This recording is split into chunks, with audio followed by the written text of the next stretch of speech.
Israel के युद्ध के बीच में इजराइल के प्रधानमंत्री बेंजामिन नेतन्याहू ने एक चौंकाने वाला बयान दिया है। उन्होंने दावा किया है कि ईरान के इस्लामी शासन ने अमेरिका के राष्ट्रपति डोनाल्ड ट्रंप की हत्या की साजिश रची। नेतन्याहू ने कहा कि ट्रंप को ईरान अपने परमाणु कार्यक्रम के लिए सबसे बड़ा खतरा मानता है, क्योंकि उन्होंने कभी भी दबाव में आकर सौदेबाजी नहीं की। ट्रंप के नेतृत्व में अमेरिका ने ईरान पर तमाम सख्तियां लगाई हैं जो उनके परमाणु इरादों पर भारी पड़ी हैं। नेतन्याहू ने कहा कि ट्रंप का यह साफ और निर्णायक रवैया ही ईरान को नागवार गुजरा और इसी कारण वो उन्हें दुश्मन नंबर 1 मानने लगे हैं। यह बयान ऐसे वक्त आया है जब ईरान और इजराइल के बीच तनाव अपने चरम पर है और पश्चिम एशिया में हालात बेहद नाजुक हैं।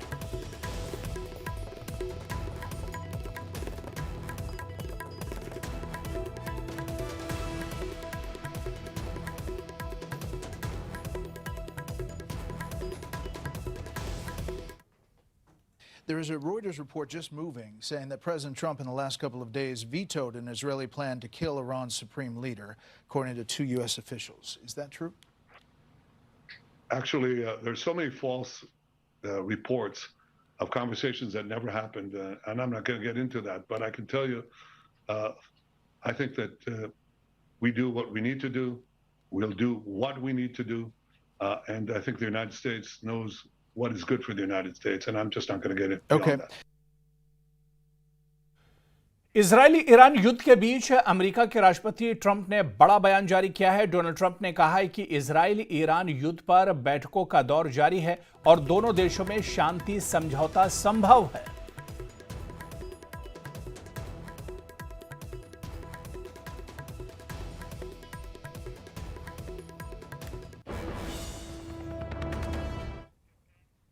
उधर ईरान में फंसे भारतीय मेडिकल स्टूडेंट्स ने भारत सरकार से गुहार लगाई है। छात्रों की मांग है कि उन्हें जल्द से जल्द वहां से निकाला जाए।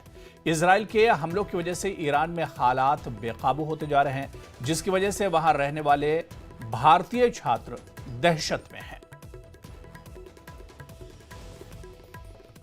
2 साल होने वाले ऑलमोस्ट। ओके, आपके साथ कितने स्टूडेंट्स हैं? हमारी यूनिवर्सिटी में टोटल 140 प्लस स्टूडेंट्स हैं फ्रॉम इंडिया। ओके, एंड सब बच्चे एमबीबीएस हैं कि डिफरेंट कोर्सेज में हैं? जी, मोस्टली सारे एमबीबीएस में ही हैं। ओके, एंड आपका रीजन क्या, और मतलब what else also were the factors कि आप ईरान, मतलब कोई रिलीजियस टूर की वजह से आप आए हों या सिर्फ एजुकेशन पर्पस से ही?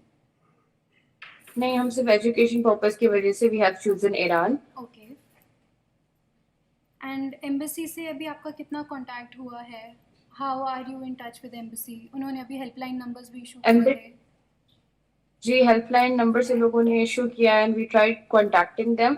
तो कल जब मैंने कांटेक्ट किया था तो वहां से उन्होंने बोला कि कोई इंडिया से अभी अपडेट नहीं आई हुई है, यहाँ पे everything is prepared, we are just waiting for Delhi का ऑर्डर, और जैसे दिल्ली से ऑर्डर आता है फिर ये हम इवैक्यूएट करेंगे इधर से। इराक